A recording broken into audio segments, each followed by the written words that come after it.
We're representing the Greater Accra region, and that is why we have Dada Buko Professional Band this morning giving us some very great Ghana music. You can locate them at Asha Fort on the High Street. Call them on 026 555 7099 or 0277492961. Which means that you have come out early, and that is our greeting to it. Good morning, and you respond saying, Ojimra, you have come out. So you've come out again. Yes, you've come out early. So my guest this morning for the big issue,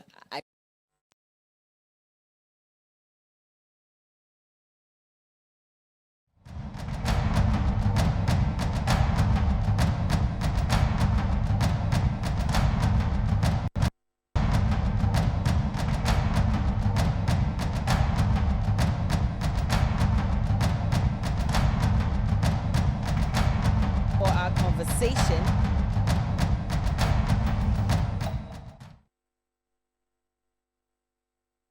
Yes, we'll be touching on the military brutalities in the Ashaiman area, but he's also not the only one. Okay. Well, I think you missed out on a lot of the things I said this morning. Apologies for that technical hitch, but welcome back. This is the big issue on TV3Newday. I have Palgrave Bwachi Dankwa. He's a government spokesperson on governance and security, and also lawyer Abraham Amaliba is the director of legal affairs for the NDC. We'll have Professor John Gachi join us via Zoom as well. He's a dean at the University of Cape Coast Business School, and we'll start our conversation with a part of the address that was given by the president during the State of the Nation address just 2 days ago, where he was very emphatic when he said that we have not been reckless in our borrowing and in our spending. Take a look at that video. We'll come back and start the conversation. But we must thank the Almighty that we have survived to repair the damage and begin to rebuild our economy. Beyond the use of COVID funds, there are legitimate questions being asked about how the country's debt situation got to where it is. Mr. Speaker, let me state emphatically that we have not been reckless in borrowing and in spending.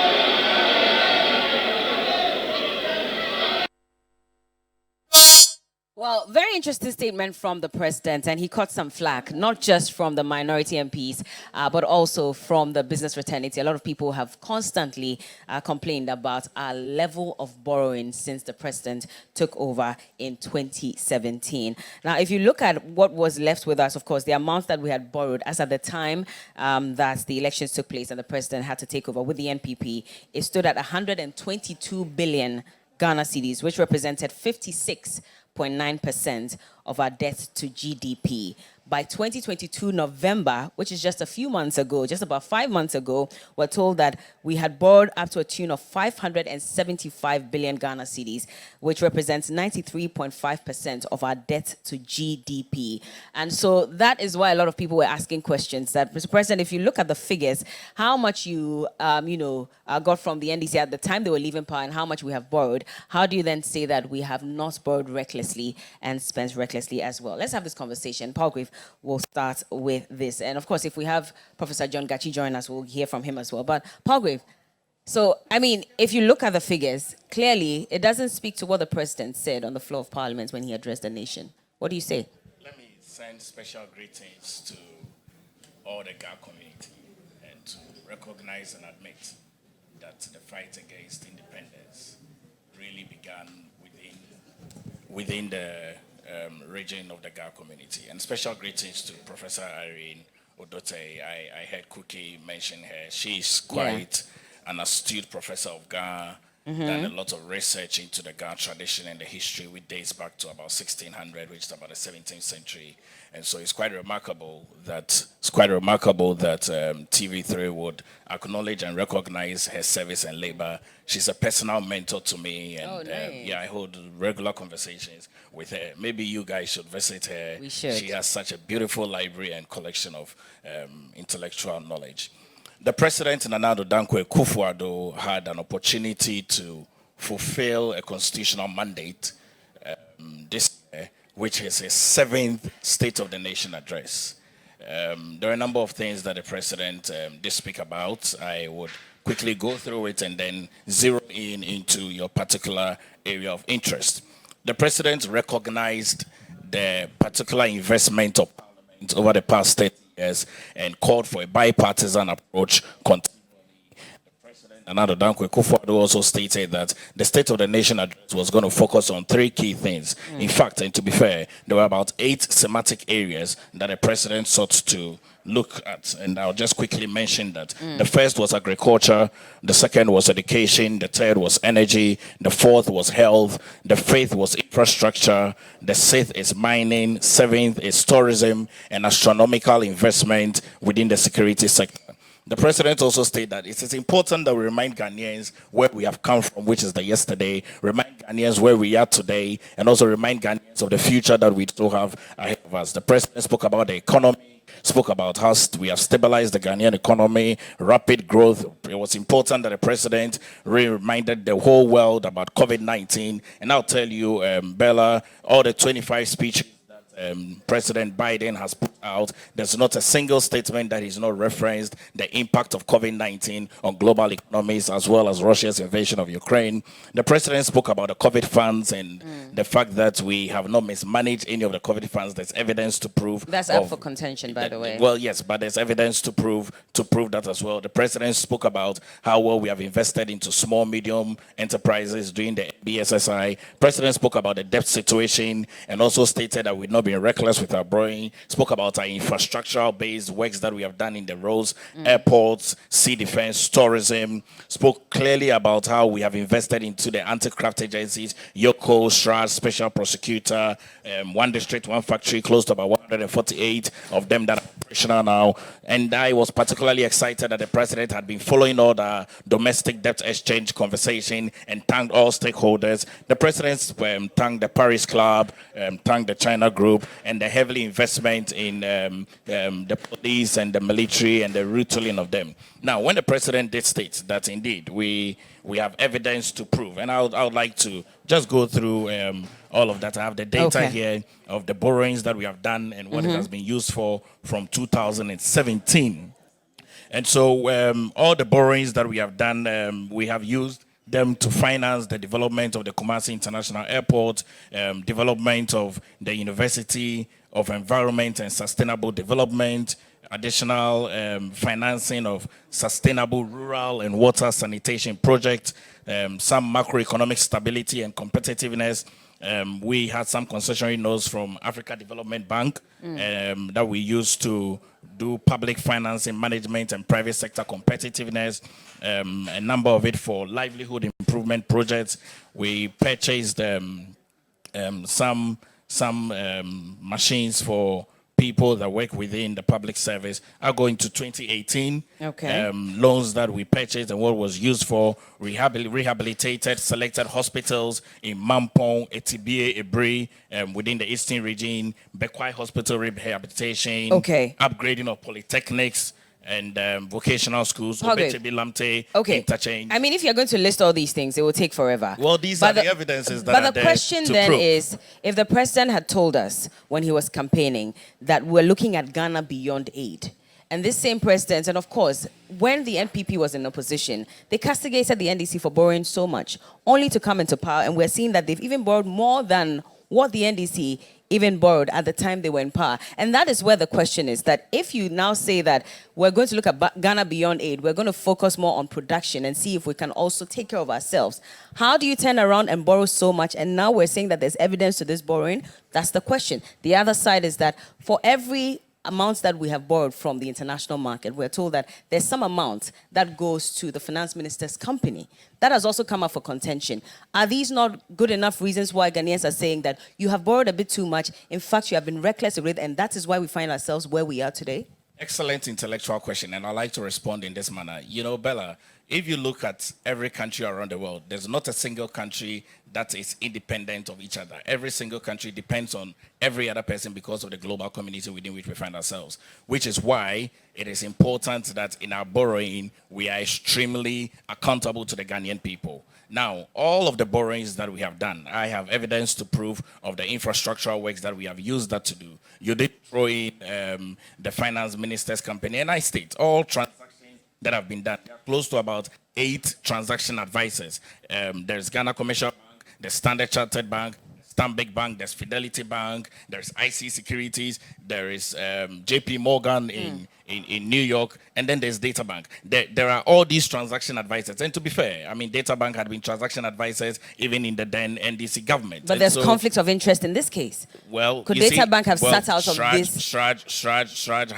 has ruled that out, that there's no evidence of conflict of interest. And I think that it's important that we separate the issues very clearly and credibly.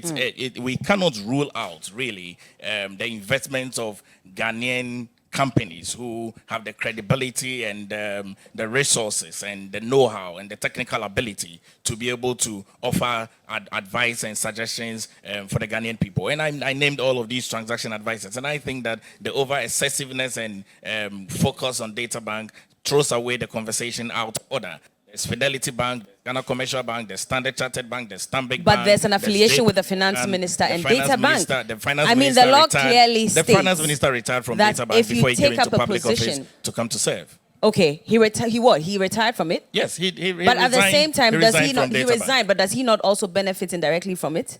Is he still not an owner of the company?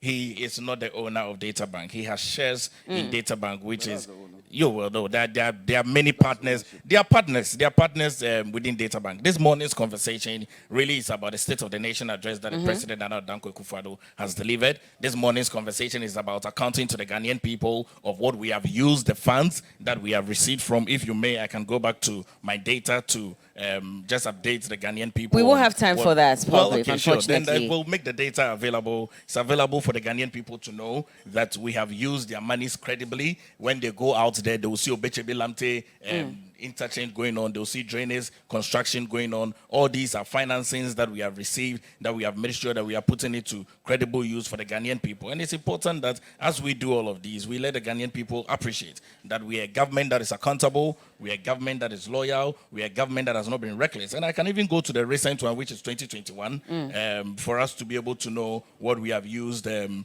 number of the loans that we have acquired to do for the interest of the Ghanaian people, if you may. If I okay. Well, you keep wanting to go back, but we won't have time for that. Eastern Corridor Road, Eastern Corridor Road has been done. You can ask the MPs who come from the Savannah region. Now it's very easy to use the Eastern Corridor Road when you are going. It's been done. Yes, the construction has been done. Completed. Well, the construction has been done. When you say done, and that's what I'm asking, completed? Yes, a sizable part of it. I mean, okay, so not the entire stretch, of course. So if you say it's been done. Yes, phase 1 actually has been done. And a number of that. We can take a trip for you to see. Well, you hold on with the list of things that you have done. Let me bring Lawyer in. Lawyer, I mean, of course, he has given us a list of the things that the monies that were borrowed were used for. But I know that the minority also were not happy with that statement. And clearly you heard from them in Parliament when the presidents made that statement that we have not borrowed recklessly and we have not also spent recklessly. Where do you stand on this? So let me start by saying good morning to your viewers. The president is noted for peddling falsehood and deception. Why am I saying this? When they say that you have borrowed recklessly, what does it mean? It means that you have borrowed beyond your capacity to repay. As we speak, we have suspended interest payment on our loans. That's an example of reckless borrowing. As we speak, our economy has been downgraded to junk status. That is what is meant by reckless borrowing. We are not saying that whatever you borrowed, you have not used it for one thing or the other. You have used it for one thing or the other. But the amount of money you borrowed, does it commensurate with the development we have seen? The answer is no. And so if the president then goes to Parliament and decides to shout on top of his voice, you know, when he got there, he was saying that we have not borrowed recklessly. It isn't how stressful he makes his voice, that will take away the fact that he has borrowed recklessly. Look, you have said in your preamble that debt to GDP ratio is now around 94, 93%. Ask the president, when he took over from the NDC, what was the debt to GDP ratio? It's around 53%. Yeah. So that's an indication of you having borrowed recklessly. And you see, when he was talking about the finance minister, look, small education here. A shareholder is an owner of a business. So to say that, oh, he's a shareholder, but it's not the owner, it doesn't gel. The shareholder is also known as the owner.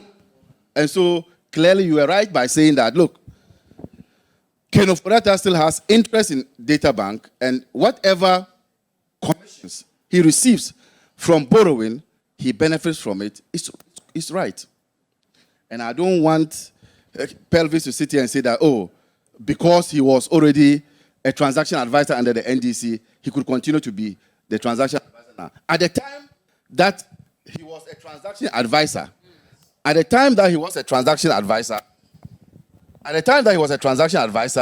the NDC, he wasn't the minister for finance.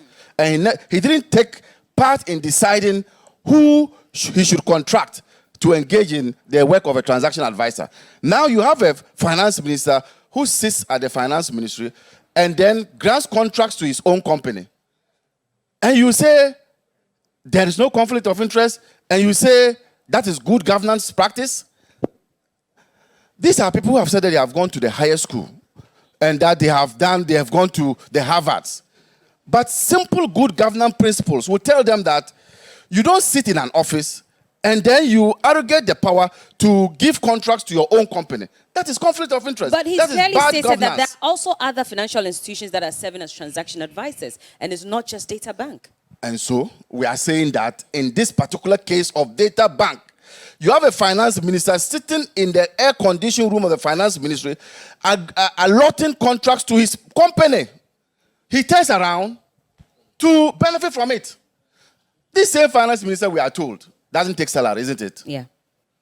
If I were the one, why would I take salary?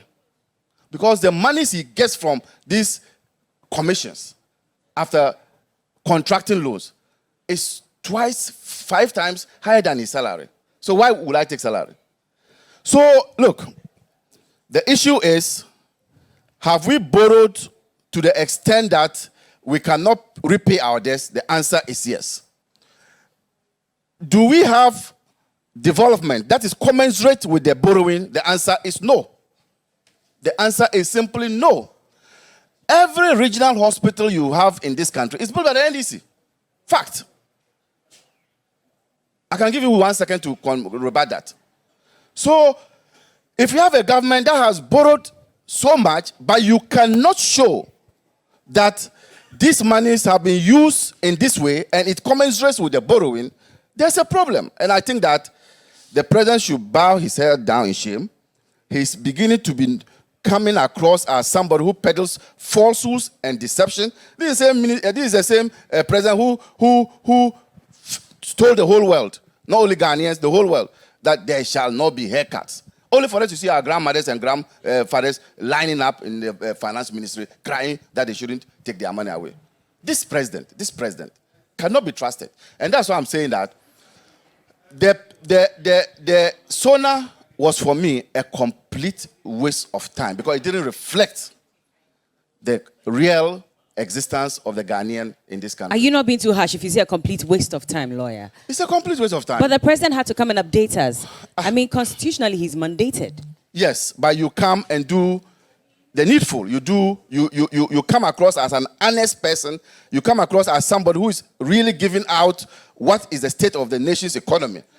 Why? When the president came and lied that the NPP ended Dumso, I, sitting here, was a member of the GMPC board. I know how GMPC helped to end Dumso. I know how GMPC was able to bring in Car Power 1, Car Power 2. Tell us which Car Power did we bring? Okay, let me bring Professor John Gachi in. He joins us via Zoom. Good morning, Prof. Good morning. I mean, if we borrow into that statement that was made by the president, you've heard from my two other guests who represent the NPP and the NDC. Clearly, one is against what the president had said because he says it was a lie. From where you sit and the kind of experience and wealth of knowledge you have about Ghana's economy, was he right in saying that, yes, we may have borrowed, but it was not reckless? Thank you. Well, I think the Public Financial Management Act provides that at the time of borrowing, you need to do an assessment of your capacity to borrow. That is to say, you have projects you want to invest the money in, then you have done an assessment that indicates that you can pay the coupons on the bonds, and you can also pay at maturity. When you borrow and the payment becomes difficult, it means that you are not sizing your borrowing. And that is one of the elements of recklessness, or of one of the elements of not complying with the dictates of borrowing. So I think the president is largely responding to the allegations made against him about not borrowing to reflect the kind of assets that have been provided for the country. The notable one is during COVID, which is the main area the borrowing was centered. During COVID, the president told the country that he was going to put up 88 hospitals across the countries. He couldn't do it, but he came back to tell Ghanaians he will add more to become 111. And even that one has not been delivered. So when you put all these things together, the conclusion is not far from saying that the borrowing were not properly done. The borrowing was not actually done in a manner to create assets for the country. So the assets that have been created for the country cannot be commensurate with the size of the borrowing. That is the concern. Okay. But I mean, if you bring in the issue about the hospitals, for example, the president did update us and said that work is ongoing. We know that there were challenges with even acquiring the pieces of land that were needed for these hospitals, which is why there was a delay. But he says that at the time he spoke, about 87 of them had started and work was going to be completed before the end of his tenure. What do you say to that then? Well, if only the money is still there to do all that he has said, then we just wait to see the outcome of that statement. But if we are going to borrow extra money to see to the construction of these hospitals, then it means the money has been spent already, for which there is no value for it. I think the issue is whether it is NDC or MPP, the critical thing is that there should be value for borrowing. That is to say, you borrow for a particular purpose. Even if you are not able to use all the money for that purpose, at least we must see significant assets relating to that borrowing, and that we cannot see over a period of time. That is the concern, I think, for Ghanaians.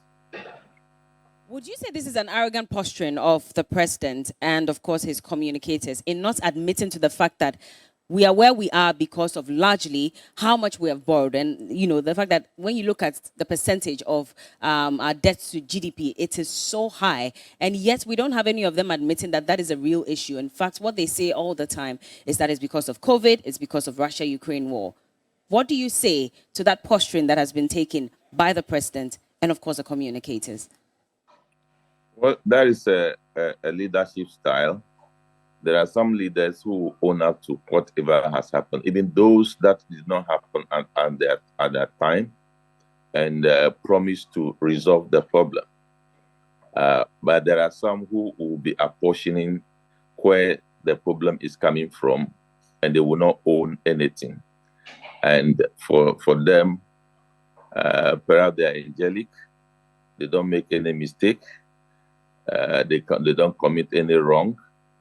And when that leadership style is presented, I mean, it dictates the people, and perhaps going for whatever you are saying, it's just a noise in the ears of the people.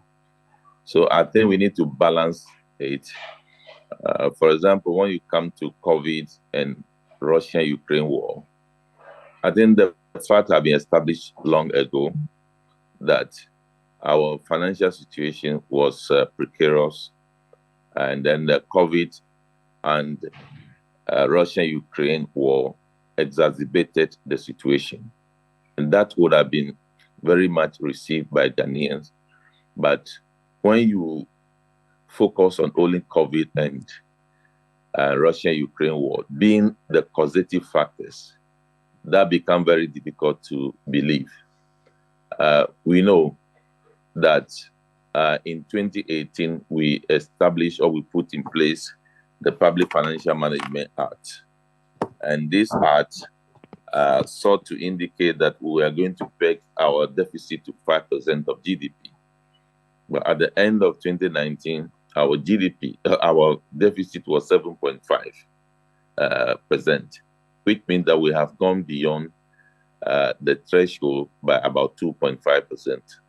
And this is a public record that the government of Ghana presented to the IMF. So you can't say, in fact, in 2018, we have to do rebasing of both our GDP and rebasing of our CPI. That was the reason why we saw a dip in the inflationary development in the country. So problems were there, difficulties were there, and Ghanaians have been talking about the level of borrowing and the rest before COVID. So I think if you accept that and move forward, I believe that is a reflection of the leadership that know that they can take some decisions, the decisions may be wrong, and there's some decision may be right. But where in every situation, whether in the social sector, whether in the economy, whether in agri, whatever happened, the government is very angelic. That is a problem. So I think that's how I see the presentation for Ghanaians to think that it is some external forces. But I want to indicate what clearly Russia-Ukraine war in particular has done to Ghana. What it has done is to awaken us to realize that we have backsliding from some economic policy that we should have been focusing on. For example, when we realized it, we came back to say that, look, we are cutting back on rice importation. When you go throughout the country, almost every part of Ghana, we can grow rice. We acknowledge that. So what Russia-Ukraine war has done is to expose our policy failures or the inability to put the policies in place. We have done that into various areas that we now realize that we have capacity to produce those things, to limit our dependence on some countries like Russia and Ukraine in some areas that we could have been performing better. If you look at the whole Africa, we saw Zimbabwe, they were able to quickly put in place policies that they are doing things for themselves and they are showcasing. So if you continue to say that Russia-Ukraine war is your problem, then that becomes very difficult to appreciate. It does not mean that Russia-Ukraine war does not escalate prices. It does not mean that it does not, influence fuel prices, etc. It does. But the passive effect, if we were to have policies, especially on agriculture, we wouldn't feel the effect the way we were feeling it. So the conversation is not about on the face of it, it's about what we should have been doing that we have not done for a long time. But The good thing is that COVID also brought us about $3 billion.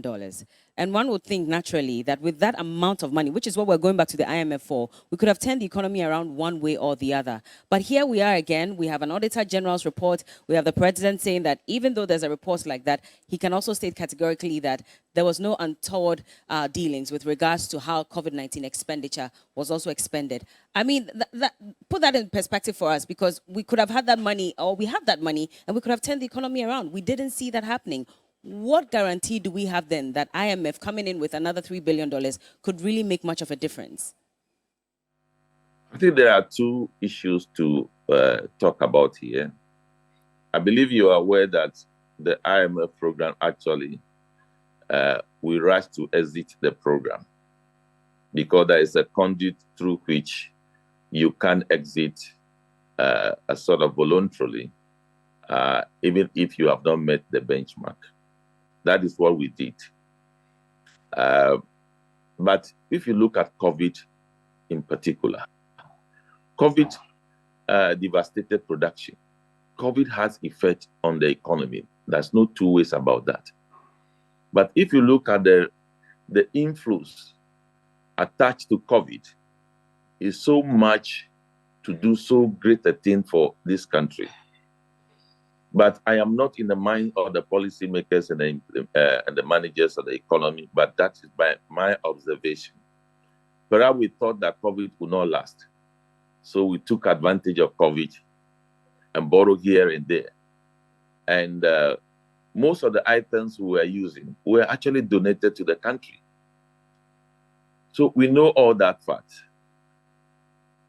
In fact, the Article 4 consultative meeting by the IMF indicated that COVID-19 expenditure audit should be done. The Parliament of Ghana asked for the same thing. It was not done until 2022. And the results indeed indicate that things were not done properly. In addition to the audit report, we have also heard parliamentary candidates indicating how much they got from COVID as a parliamentary candidate, how much they got from COVID as vice chairman of constituencies. So the belief is widespread that the COVID money was not spent only on COVID. The COVID money was spent also on elections.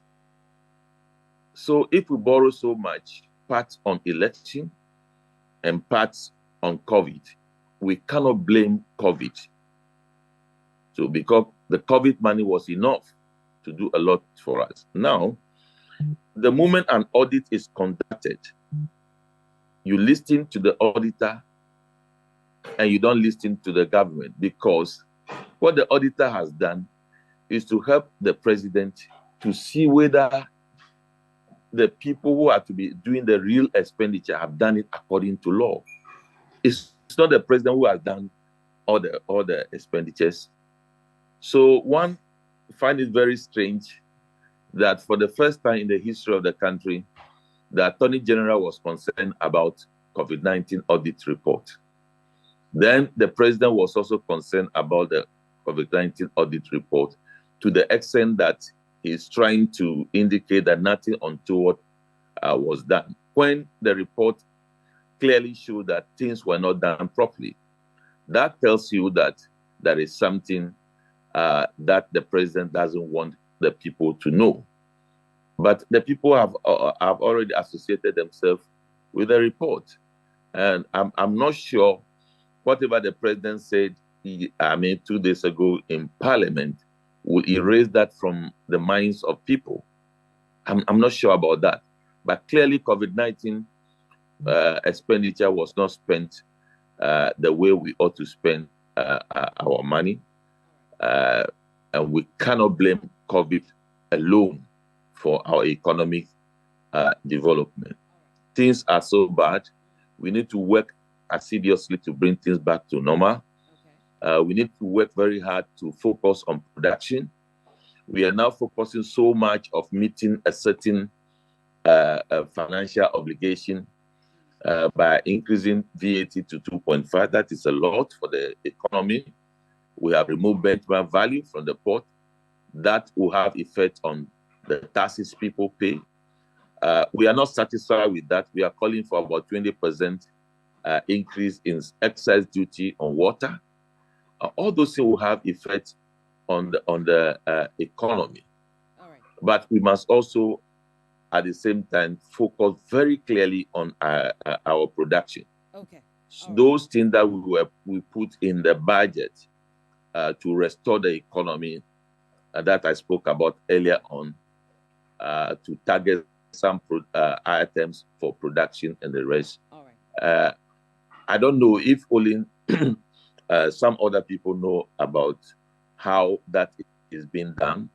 So at least for the first quarter, I can say that is being done to do that. Well, so we need to focus on all those things and then do together to be able to bring the economy, because the IMF program alone will not solve the problems of the country. And it is also not true that there is a bullet amount of 3 billion coming to the kitty. IMF releases this money based on performance indicators. When IMF gives indicators, you are able to perform to meet the criteria, then they release the money. Okay. So Professor, it is. Well, thank you so much. Thank you for speaking to us this morning, Professor John Gachi. It's been a pleasure. He is the dean at the University of Cape Coast Business School, and there were quite a number of things that he touched on, Palgrave. Of course, the fact that yes, you're saying that you have used that money for so much, but even if we look at COVID expenditure, if you look at the figures, it shows that a bit of it was spent on elections. That is very inaccurate. How is it inaccurate? There's no evidence to prove that COVID-19 funds were used for the 2020 general election. That is inaccurate. And I call on the professor to bring evidence if he has any, because there's no evidence to prove that we use COVID-19 funds. And I think that is belittling the importance of COVID-19 and how well it damaged the global economies. No well-meaning government would use funds that is purported for health, the lives and livelihood of people. I had COVID-19. I was at Ridge Hospital for almost 30 days. Almost every person in my ward died. And so I saw COVID-19 clearly face to face, and that was the second wave. And so to project and assume that government used COVID-19 funds for election 2020, I think it's uncalled for and it's inaccurate. And so if he has a counter evidence, he should put it out there for all of us to peruse. But I want to state that our government did not use COVID-19 funds for election. We used the COVID-19 funds for all the intended purposes for which we received it. Let me go on to some data, because it's key with all the references that is being made. As at December 2008, at the end of President John Ajoko Kufuor's tenure, our total debt was about $7 billion US dollars. As at the end of December 2012, at the end of, that year was President John Evans Atta Mills's reign, and then the vice president became President Mahama for 6 months before we went into the major election. The total public debt was close to about 18 billion US dollars. And actually, yes, that's 2012. And then as of 2016, December 2016, the total public debt was about 30 billion US dollars. We can come to the NPP government and the government of President Nana Dankwa Akufo-Addo. The total debt as of 2020 was 49 billion US dollars. And then as at 2022, the total debt was about 43 billion. Now, we need to put a lot of these in perspective, because when you throw in the jargon that our government has borrowed more and there is not evidence to prove, I think it's inappropriate and inaccurate. I have in my hands here data of roads that our government has constructed. And if you New roads? Well, roads. Well, it's the new roads because Roads. if we look at the data that was provided Roads. as well, we were told by the president that we had constructed about 10,000 kilometers of road. Now, when we did the fact check and we saw the breakdown of the roads, it's only about 68,000 kilometers of road that were actually done, that were new.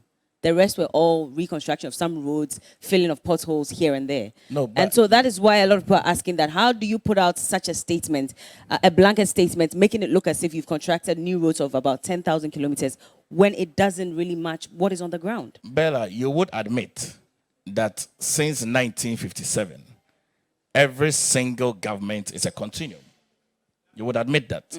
And so if there are deplorable roads that needs to be maintained, and the government has done so, I think that it's important that you add the data to it. But let me go on to the data.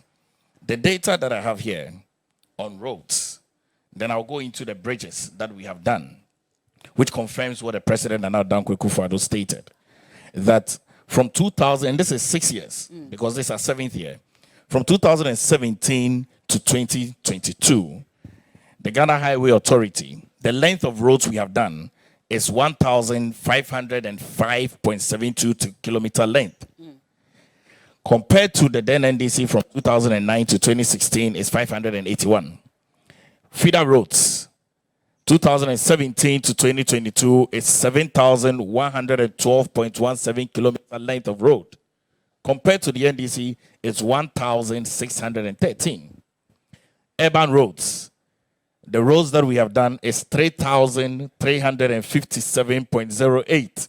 Compared to the NDC, it's 2,442. If you total these roads that I've put together, our government in 6 years has done 11,974 kilometer length of roads. No more 10,000. Now it's 11,000. Compared to the NDC, it's 4,636. And I would go to the interchanges and constructions that we have Where done. are some of these roads, by the way? Oh, the roads are there. They are in the regions. I can mention the regions: Ahafo, Ashanti, Bono East. I have pictures to show of all those roads that have been constructed. And yet there are Ghanaians who are also blocking certain roads. Of course, we saw the Swami constituency and that incident that happened, where they were even hooting at the MP because their roads had not been constructed. A challenge that they had been facing for a long time. I can show to the camera construction of roads that have been done in Ashanti region.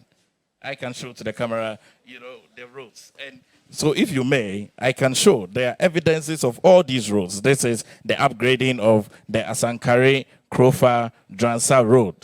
This is 28.5 kilometer length, and then the Krofa Majiaba Road is 20.5 kilometer road. But Palgrave, we should see this ourselves and come out and talk about the fact that I've seen this road, it's been constructed.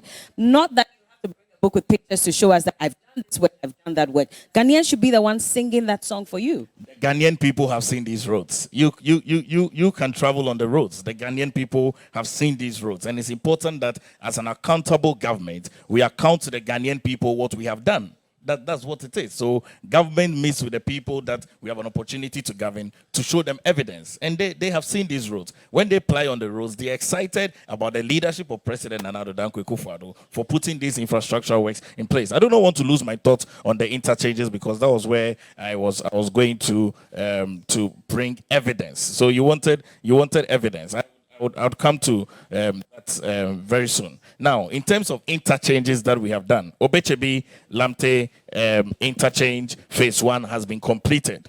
Tema motorway phase 1 has been completed. Tamale interchange has been completed. East Legon underpass has been completed. Suhum interchange has been completed. Okay. Nungwa, you mentioned that you come from Teshi or Nungwa, one of those two very beautiful communities. Teshi. So Nungwa interchange is ongoing. The loan is ongoing. Well, lawyer says these are not your projects. Sino, he should bring evidence to that effect. PTC interchange, Sino Hydro is ongoing. Flower Pot interchange is ongoing. Bone Barrier, Dowina Pram Savannah interchange ongoing. Obechebi Lamte interchange phase 2 ongoing. And I have evidence to prove to all these evidence of things that we have done. It's important that when we are on these platforms, we let the Ghanaian people know and appreciate the works that President Nana Akufo-Addo has done. It's interesting that you're talking about roads and the fact that you've done a lot of these, but your government also, when they were in opposition, asked that, is it roads that will eat? You see, Bella, let's have the conversation in continuum. I understand. we don't eat roads. Evidently, no human being will eat gravels or sand or any of those coal tar and none of those. But it is roads that becomes an economic value of transportation. It's roads. Okay. To commute from Accra to Nyantala, you need a good road. To bring foodstuffs from the yam farm gate into the market before it ends into your beautiful kitchen for you to cook, you need good roads. But at the end of the day, you give me the good roads, but my pocket is still empty. I mean, things are really hard for me. I'm even struggling to find money to buy these foodstuffs that may be coming from these areas. How then have you done something for my life as a Ghanaian, really, if I'm struggling in this economy? You know, Bella, in terms of agriculture, there is a bumper harvest, huge bumper harvest of food crops. In recent times, I see that every time I'm coming into Accra from the village after my weekend, I see vehicles coming in, huge trucks of vehicles coming in with tubers of yam, with onions, with tomatoes at a very affordable price. Affordable. Affordable. Very, very affordable. How much are we looking at this point? Gari, if you say cassava, affordable, because Ghanaians are still cocoyam. complaining. Oh, yes. I mean, we can appreciate that. I mean, in every constellation of population, the people would want more, which is why our government is providing more. Our government seeks to provide more for the Ghanaian people to ease the plight of the Ghanaian people, so the Ghanaian people continually would appreciate the leadership of President Nana Addo Dankwa Akufo-Addo in his tenure. Lawyer. Bella, you see, I think there is a grand scheme by the MPP to just lie to the people and hope that the lies will stick. Tema interchange, started by the NDC. Everybody knows it. Obechebi Lamte Circle, first phase, NDC. People know it. You talk about which one? Suhum. When I used to drive past there to the north. Before MPP came to power, it was completed. But see them. He would sit on radio, TV, and peddle falsehood. And these are some of the reasons why their MPs go back to their constituents and they beat them up. Because you sit on TV, say that these things have been done, some have not been done, and then your MPs go back to their constituents, and their constituents begin to attack them. Your majority leader was attacked because of roads. And you are here saying you have done the roads that you are mentioning. But you see, he wants evidence of misappropriation of COVID funds. The Northern Regional Vice Chair, who also at the time was the parliamentary candidate for Stanargu, came out openly to tell the people of this country that COVID funds were allotted or allocated to her for her campaign. That's evidence. That is evidence.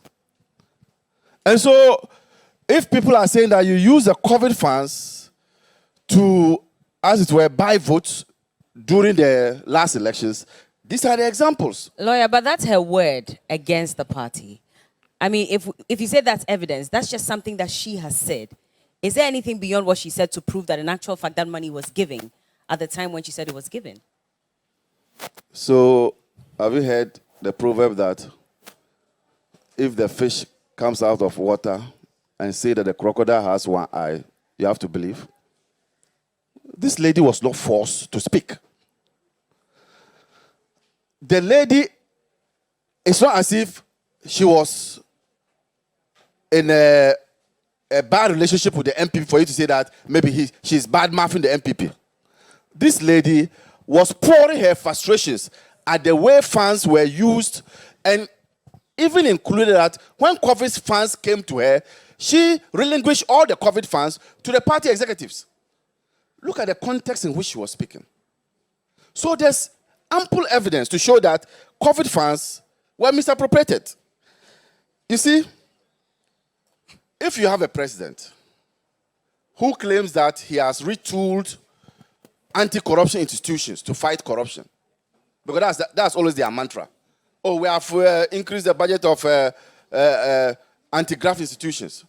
And these same institutions come out with a report saying that your government is misappropriating the funds that that you have. If those are the reports from the state institutions, then you as president go to parliament and begin to contradict what they are saying. When you retooled them, what were you expecting? You were not expecting them to work? So you have a president who clearly doesn't understand that, yes, there is COVID, yes, there is Ukraine-Russia war, but his own government, of which he's the leader of that government, have contributed to where we are. Why? Why is he no more flying in luxurious jets? Because the money is finished. They have chopped the money. That money, when it was there, was used to, as it were, finance his lifestyle. Why is he no more picking a woman? Lawyer, if he said to finance his lifestyle, yes. I mean, are you not going a bit overboard by Over saying what? that? Over You're what? saying, well, the money is finished, that's why he cannot fly private jets? Yes. And it's not because Ghanaians are crying foul about it, and which is when why we're crying, he's listening to Ghanaians. did we start crying today? Did we start crying today? Does this president care up the hoot about our cries? The money is finished. That's why he can't fly now. It was used to support his lifestyle. That's an example of misuse of funds. Okay. So you see, Bella, it's a serious matter. I heard the president say that we should thank our stars, or we are lucky, something of that nature, to have him. Look, in some countries, he should be lucky that he's president of Ghana. In some countries, they chase out their president. Their president literally ran away. So he should thank his stars that he's the president of Ghana. Okay. Well, let's take a break at this point. When we get back, we'll head to Ashaiman and we'll talk. Well, unfortunately, we have to move on. There's no break. But let's move to Ashaiman now. And yesterday, the young 21-year-old soldier who was found in a pool of blood near a hotel somewhere in Ashaiman was laid to rest. And of course, after his attack, we saw that the military also descended on the people within the community. And there's a statement that the Ghana Armed Forces released saying that, yes, they sanctioned this act by the military, but it was not to go and attack civilians, but rather they had some intelligence. And so that is why they went into some communities that they believe house some criminals, just to fish out the people who may have been behind the death of the young soldier. Let's take a look at the story of some of the people who unfortunately were brutalized by the military, and they'll narrate to us exactly what they went through. After that, we'll hear from a security expert who says that, in fact, this was wrong on every level. 33-year-old Divine Azanku as one of the many young men who were dragged out of their homes in the early hours of Tuesday, March 7, 2023, in the military swoop at Ashaiman. He was not among the lucky ones who were set free on the same day. They beat us and they took us from here to Michelle camp. We went there for a while. That place they didn't beat us. Then they transferred us to Bema camp. In the Bema camp we passed through some drill, and after that they brought us back to drop us at runabout. He said together with his colleagues, they were not provided with food. They didn't give us Gary. Bright Daklu, 26, is a sickle cell patient and one of the victims of Tuesday's dawn brutalities. So they left my dad and they brought me to there's a chapel here. So that was when they started beating us. So when we were done, they took us to Michelle camp. But when we were going, there was a necklace on my neck. One of them grabbed it and then pulled it off. So I couldn't find it. My phone, some few things on me, I couldn't find them again. We got to Michelle camp, and then I have this medical condition, rheumatism. So it kicked in the camp, and then they took me to the hospital. Well, I was in pain, a lot of pain. I couldn't move my arms and my feet, so I was just lying on the floor. After some few checkup and some drips, they left us at the entrance. As to whether we had money to go get home or not, they just left us there and said we should go. Challenge and a failure. Parliament has not spoken. And the Parliamentary Committee on Defense and Interior, with a deputy who was a former uniformed personnel from the Ghana Police Service, ought to have shown leadership. And that leadership is lacking. You see, because the Deputy Defense Minister, as I've said earlier on, has shown political maturity and humility by saying, look, there were some unfortunate excesses. But it's Parliament, and particularly the Parliamentary Committee on Defense and Interior, that needs to invite people who did the planning to come and answer some tough questions, and to reassure the public post that conversation that, look, we've learned these lessons. Those who carried out the excesses will also be dealt with. The army tells us it was an intelligence-led operation, or that they used intelligence and they were targeted. I think the series of explanatory statements coming from the army itself have been unfortunate. When you read a press release carefully and you do a discourse analysis of the release, it was hastily put together, it wasn't thought through, and undermines this credible and creditable institution. Well, the defense minister described this incident as regrettable. His deputy also did apologize for the excesses, but in fact, he did state categorically that he will not apologize for the operation. Paul Grave. Well, I think we should focus on the positives. I would want to send my sympathy and condolence to Please put the mic closer the to your bereaved mom Yeah. of this young soldier. It is very, very sad. You know, we haven't finished mourning Christian Achu. And to have such incident is very sad. It's regrettable. It shouldn't happen. I would want to state that the young people of Ashaiman, and by extension, majority of the young people in this country, should try their best to have respect and reverence for the uniform. The military uniform is a representation of the state.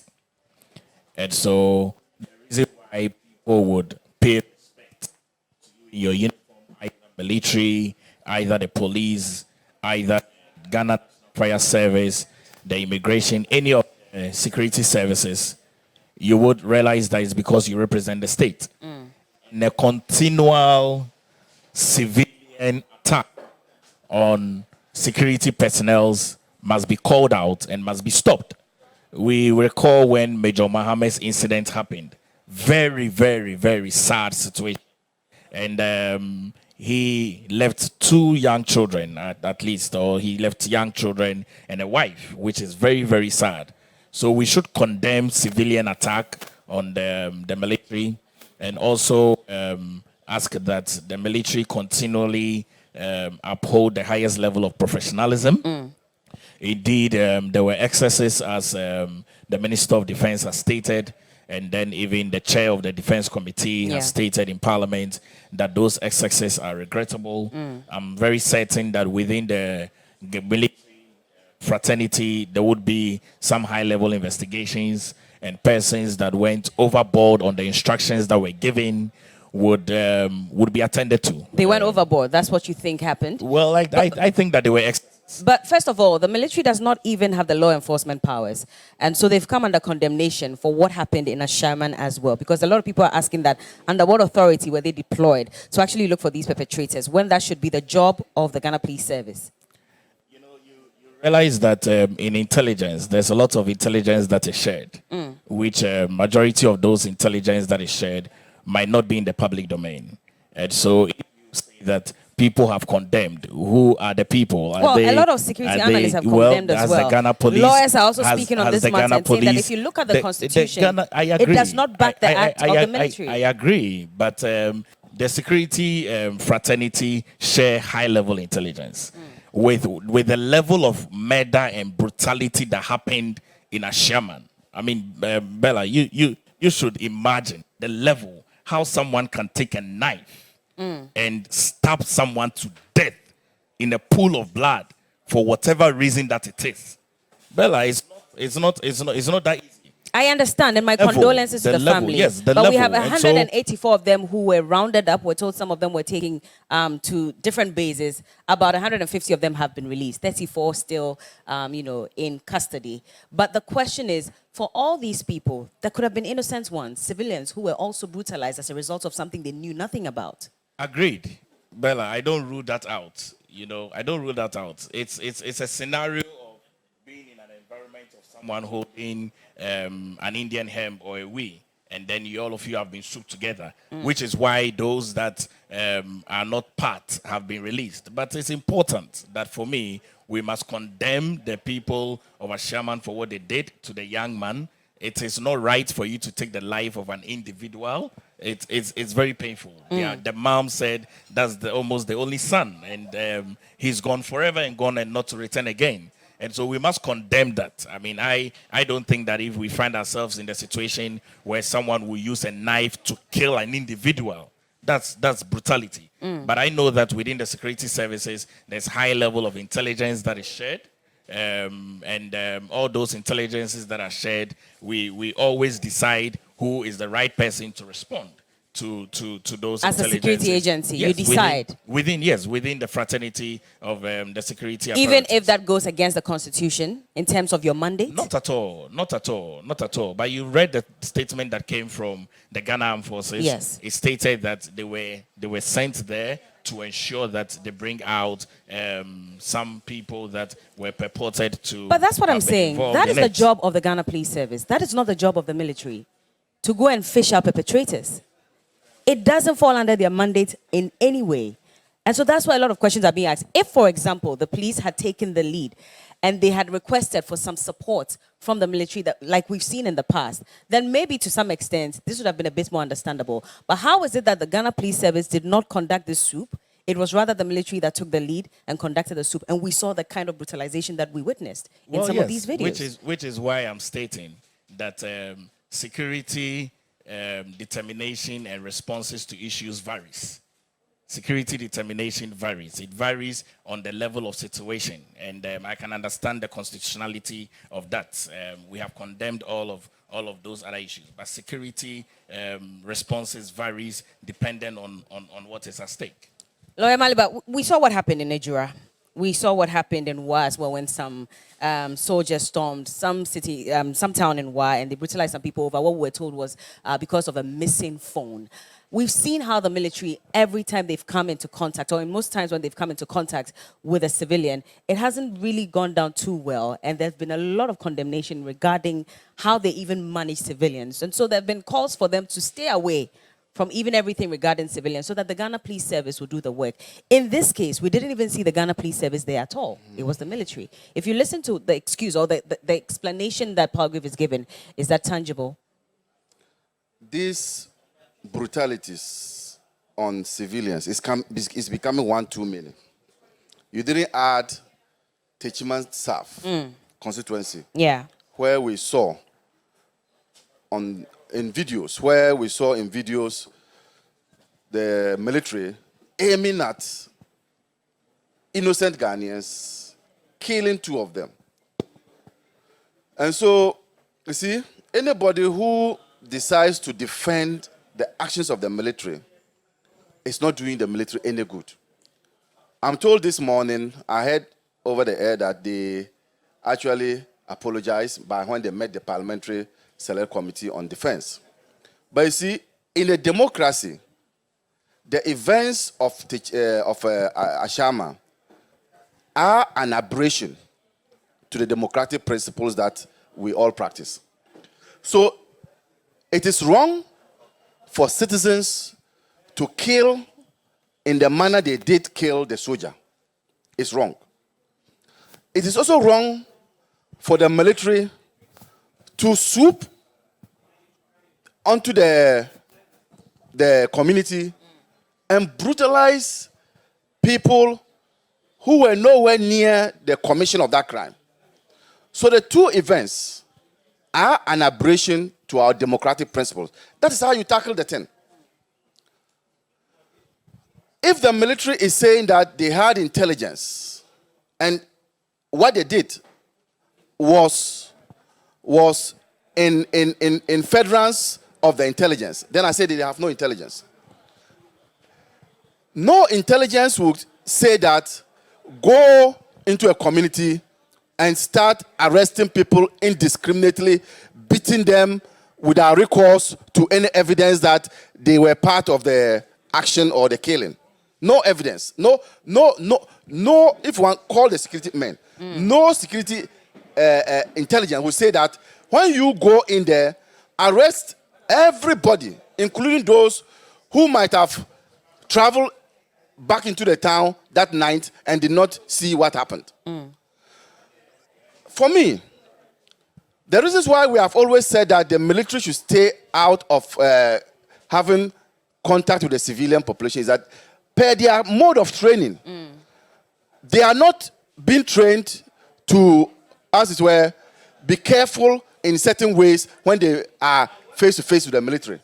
That's why the police is the appropriate agency, because they have been given some training, but even the police sometimes get it wrong. So if the institution has been trained to have interaction with the civilian population, sometimes can horribly get it wrong, how much more a state institution that has no training as to how to deal with crowd violence, civilian protestation, and all those things. So what the military did yesterday, 2 days ago yeah, was just in consonance with their style of doing things. But in a democratic society, should we continue to allow those things to happen? No. I commensurate with the family of the young slain soldier. But I also disagree with the actions of the military. The military high command, after this took place, following the footsteps of the president, also issued a reckless statement saying that they sanction it. I think that statement should be withdrawn by them, and then a proper statement comes. You don't say that you have sanctioned the beating of innocent citizens. But to be fair, they said that this was not to revenge or avenge the death of the military officer. It was just based on intelligence to also fish out the perpetrators. And I'm saying that no intelligence would say that when people are sleeping with their wives in the room, you come and take them out and tell they should drink gutter water. Which intelligence says that?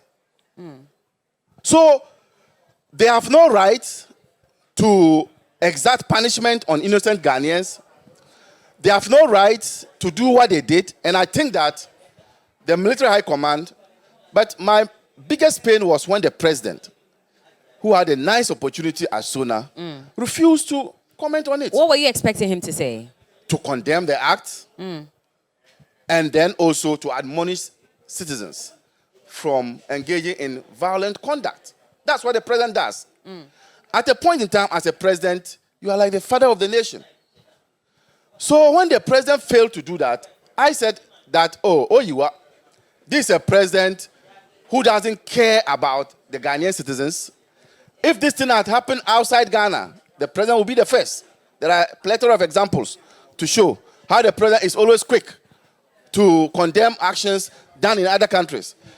But typical of the president, when it happened in Techima South, the president is quiet till this date.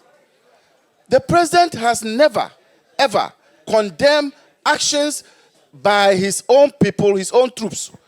He's the commander-in-chief, by his own troops, when civilian lives are concerned.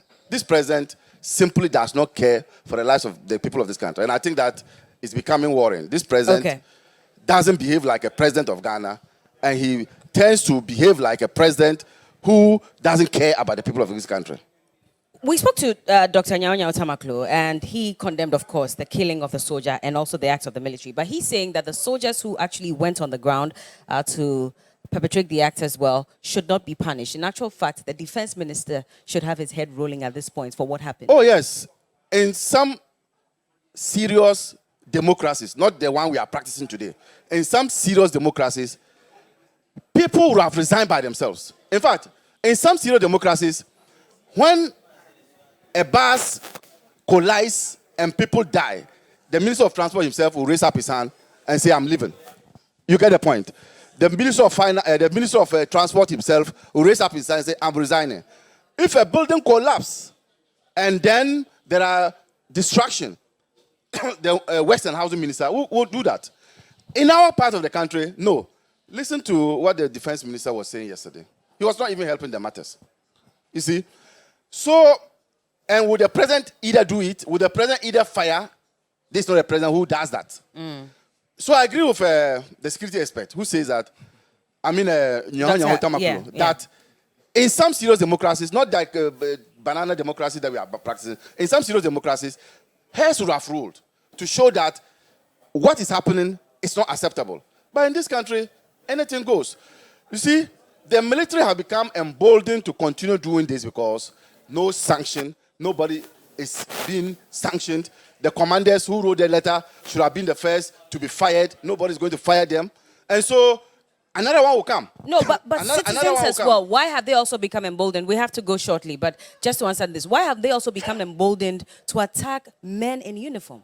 So that's why that is also a worry. That's why I'm saying that, not even men in uniform alone, but let's limit ourselves to men in uniform. That's why I'm saying that. That act by the unscrupulous people in Ashaiman to kill that young man, what you do is to use the police to get into the bottom of this matter. Our police is capable. And then you punish those people. The trial of those who killed Major Mahama is ongoing. Yeah. If the court pronounces judgment which will put them in life imprisonment, these are all issues that can deter some of these things. Okay. But I also think that we need to begin to speak to our people that this mob action and this attack on men in uniform should not continue. Okay. Can we have a situation where informants can report people to the police for them to be arrested? That, for me, is a civic duty that we must all do. Okay. But not to sit here and then support the action of the army. Okay. The army action was wrong. They have no right to do that. And I think that the commander who gave those instructions, because those boys will not come out of the barracks and do that. They were commanded to do that. That person must be sanctioned. Okay. Well, Pagwe, you said you wanted to say something quickly so we can wrap up. I have just a minute to go, please. Well, quickly, you see, when we sit on TV, we should be mindful how we criticize our military. Our military is one of the best on this continent, I must admit. Military has very high-level intelligence. And so I don't want the NDC to say that the military lacks the intelligence. The military has high-level intelligence. I read a statement from the head of mission in Gambia and the president of ECOWAS, CDO. He stated very clearly, and she is Her Excellency Matia Lily French, has hailed Ghanaian troops that were deployed in the Gambia, which is ECOMO, for their distinguished conduct. Continually, the Ghana Armed Forces that goes on mission abroad conduct themselves credibly. And so our military is very credible. Okay. They have high-level intelligence. I wanted to also state that he mentioned earlier on when we were having the conversation, and I told you that I'll come back to it, that... Just briefly, I have seconds. Yes. The Ghanaian people appreciate the president Nana Danko Akufo-Addo for his prudent management of the economy. Okay. Those finances have never been used in the financing of the president's lifestyle. All right, we have to go at this point. Thank you. Commercial flights. The NDC Bella, does not like that. Thank you so much. He also What he's mentioned trying to Kumasi say is and that... Swami. Okay. Pagwe, It's okay. It's okay, please. Thank that you. have been done. I have the to go. Kobo road Bella, in you see, Swami. what he The says is that Onyame if a Nyankwa teacher- road in Swami. Pagwe, The please. Kanting- We've heard you. We've heard you. If a teacher... He mentioned that... Okay, We you have- heard you you. have So made your point. let him You have just made- land in 10 but, seconds. No, but I have my 10. He has had his 10. No, I you have my 10. started. You started. No, he had his 10. I had You my... started. No, he had his So 10. it has to be fair. No, he had his 10. Then I have to go. He Lawyer, had his 10 seconds, I was- please. No, but you... it's my Why are you stopping Pagwe. me? No, but I'm Pagwe, not you even... all had equal turns. So you are I'm not done. repeating the things. I'm Okay, putting the then at facts. this point I I'm have to putting the go. facts out there Unfortunately, clearly. if That we there are cannot get roads them that to have been speak, done then in we have to Swami. go. You mentioned that I Let can me have an give opportunity. I did, but I state said that. you had only a minute. Yes. And the time is up. So we have then why to you go. give him extra 10 seconds? Well, because you started, and so if you had Oh. an opportunity, he also has See, to respond to Bella, it you just see, briefly. 10 we seconds, understand please. the military is a very good institution. But what he's trying to tell us is that if a teacher teaches your daughter very well and rapes her, you shouldn't complain. That's how I end it. I'm not sure that's what he's saying. But anyway, what thank he's you so much, gentlemen, for joining us this morning. Palgrave Boachi Dankwa is a government spokesperson on governance and security. And also lawyer Abraham Amaliba, he's the head of legal affairs for the NDC. Earlier, we spoke to Professor John Gachidin, University of Cape Coast Business School. And quick one, I did mention today that I'll be giving you some facts about how some areas within the Greater Accra region got their name. Today, we'll talk about Alajo.